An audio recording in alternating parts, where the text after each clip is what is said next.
In front of me is POCO X6 and today I would like to show you how you can set up screen lock.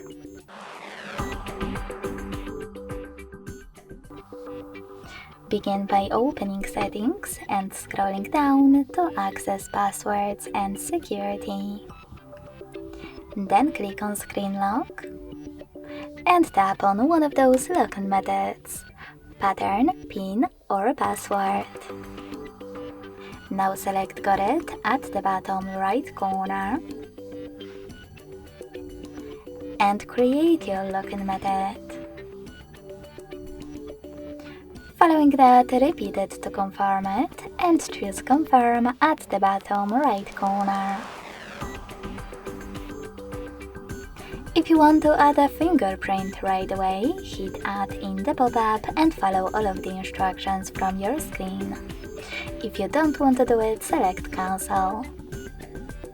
So finally, when I switch off my screen and turn it back on, I can see that pattern is required.